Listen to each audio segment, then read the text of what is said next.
My name is Dmytro Bahnenko. I'm a local journalist. I've lived in Kherson, Ukraine all my life, and now my city is under Russian occupation. I start to film to record history as it happens. Россия здесь навсегда. Никакого возврата в прошлое не будет.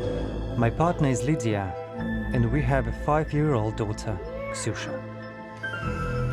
This is our family story. Life under occupation. At the center of the crisis that is changing the world.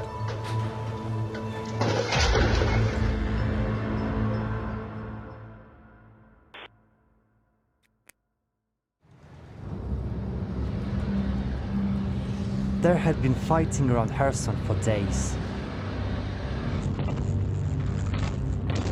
Every day we hear explosions and sirens.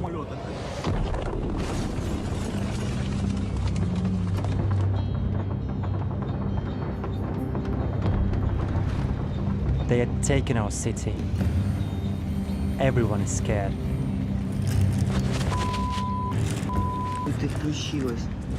It's a big risk to get my camera out.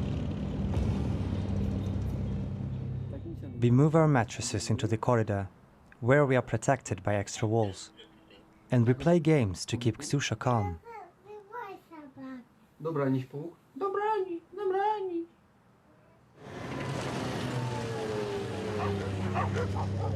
For the first few days, everything freezes. Schools are closed, government buildings abandoned, factories and offices empty.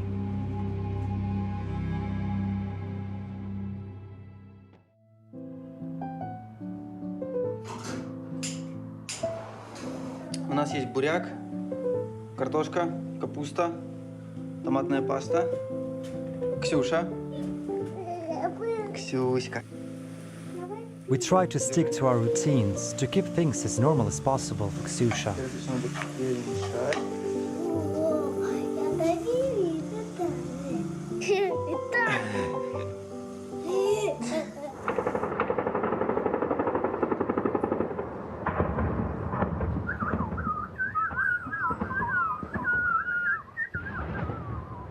Ти все одно навіть реагуєш на доньку, ти намагаєшся чимось, донька вкладається спати, ти занурюєшся в новини, бо складно було це хоч якось витримувати. Постійні вибухи, які ми чули, і прильоти.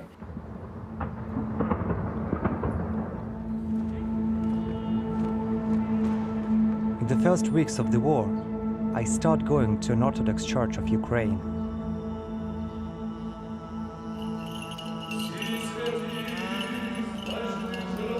I get to know the priest, Father Serhiy Chudanovich.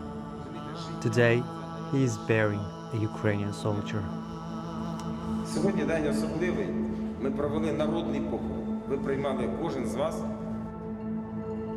Some are worried that honoring a dead Ukrainian soldier will be seen as a provocation by the Russian military. Те, що Сергій ховав цього солдата, це характеризує Сергія як людину.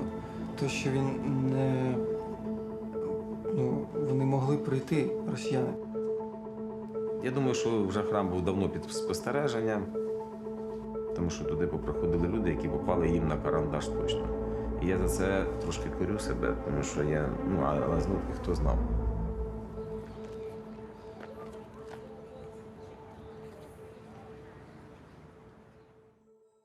Херсон – це Україна! Херсон – це Україна! Фашисти! Фашисти! Тому вийшло дуже багато людей. Прям, тисячі. І видно було, наскільки шоковані росіяни.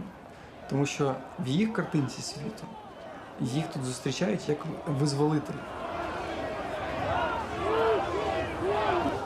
Confused, the Russian soldiers don't seem to know how to react. But on March 21st, after 3 weeks of demonstrations, everything changes.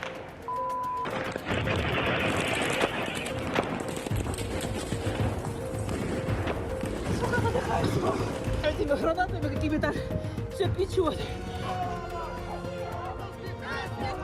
Ми ходили десь містом, бачили росіян. Я прям смикався.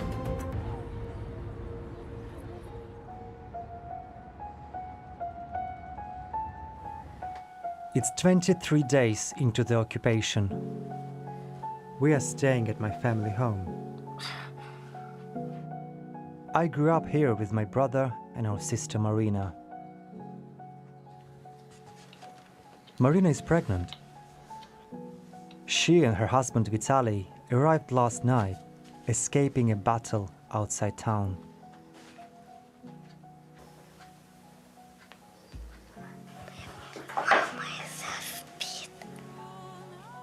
Привет, Ксюха. Привет, Димыч. Привет, Маришка. Спрятался. Смотри, тут братик. Vitaly works on a private luxury estate located close to the front lines.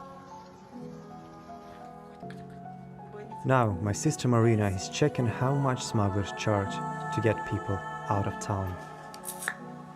До границы с Румынией и Молдавией за $2000. Прошу с пониманием отнестись к цене. Я свои риски оценил в данную сумму. Всем удачи.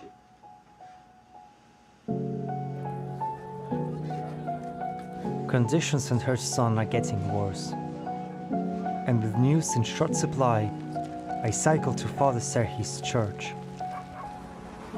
But when I arrive, Father Serhi isn't there. Кто приехал?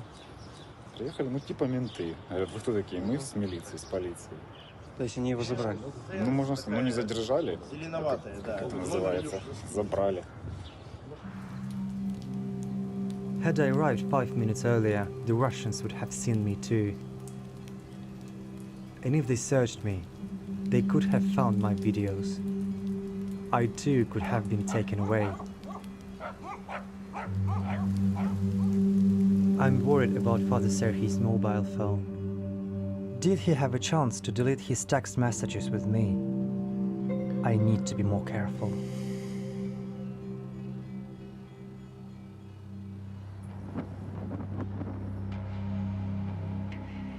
І шокуючі свідчення звірств окупантів. Слідчо-оперативні групи вже вивезли з території Київщини 410 убитих цивільних. Був один момент такий, знаковий, напевно, для всієї країни. Це Буча. Масові розстріли людей просто посеред вулиці. Окупанти зв'язували їм руки білими пов'язками, а потім стріляли в потилицю. Всего того, что произошло в Буче, от всего того, что мы увидели и свидетелями чего мы стали, я понял, что я не хочу говорить по-русски. The reality of this war is impossible to process. How much does Ksusha understand? What will she remember? Will it change her?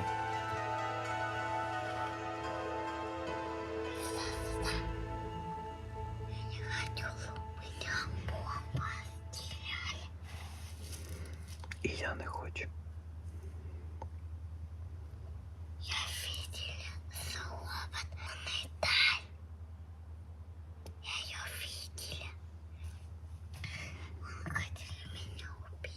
Це поганий робот. Я завжди з тобою, чуєш? І мама завжди з тобою.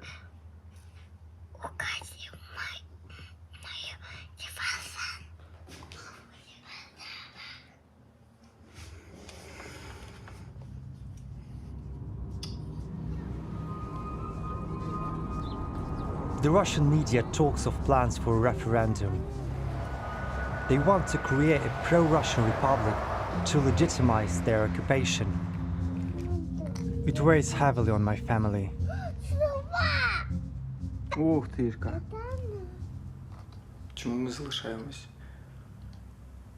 Чи що зміниться від того, що ми вийдемо? Чи стане краще? І мучить це, що метушіння між одним варіантом і другим. Ну, тобто ми кожного разу обираємо не їхати. Виходить так. Ну.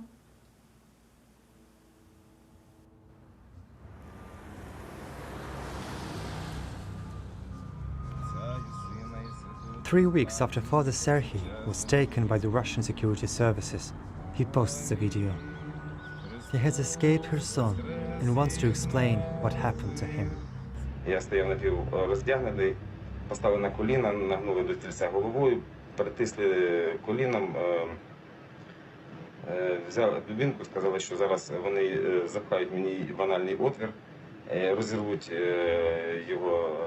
Це було дуже дискомфортно, дуже страшно і, відверто кажучи, в мене була паніка, я не знав, що мені робити.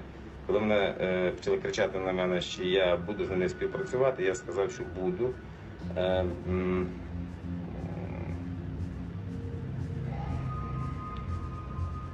Ну, так вийшло.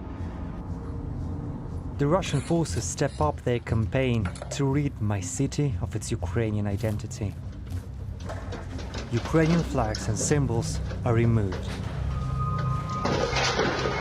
Russian flags now fly over all government buildings. And a senior Russian politician, part of Putin's circle, meets Kherson's new leaders. The message is clear. Россия здесь навсегда. Никакого возврата в прошлое не будет. For the first time, we begin to see ordinary people openly showing support for Russia by wearing a St. George's ribbon. It is sad that half of the population has already left Kherson. Now Vitaly and my pregnant sister are getting ready to leave. The Russian security services have taken over the resort and have threatened Vitaly. Они приехали, это ФСБшники, все с автоматами. Ко мне подошел какой-то мужик, дал гранату, выдернул чеку и пошел. Подошел обратно, начал смеяться громко, улыбаться, там шутка-шутка. Приехал домой, говорю Марине, собирай вещи, бегом. Завтра выезжаем. This is our chance to get out. Ксюша спить, ми продовжуємо збиратися. І оце записав інформацію про Ксюшу. І хто буде про неї піклуватися, якщо з нами щось трапиться. Я покладу сюди. Це її дитячий квиток, бібліотечний.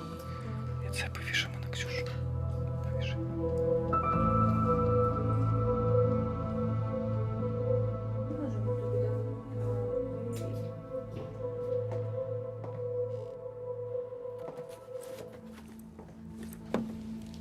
Важкий момент.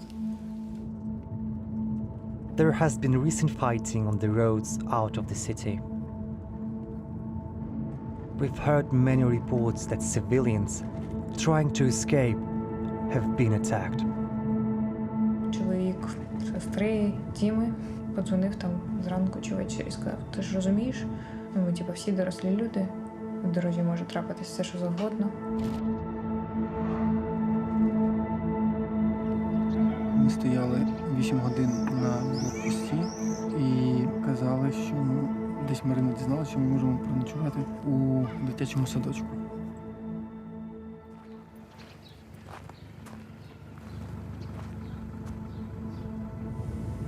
It's too dangerous to film at checkpoints, but I film when I can. Ksusha watches cartoons and sleeps. After 2 days and more than 20 checkpoints, we are lucky. Because we are traveling with Ksusha and pregnant Marina, we are let through. Others have to wait, with no guarantee they will leave. After 3 months of being occupied, we cross into freedom and into a new chapter of our lives.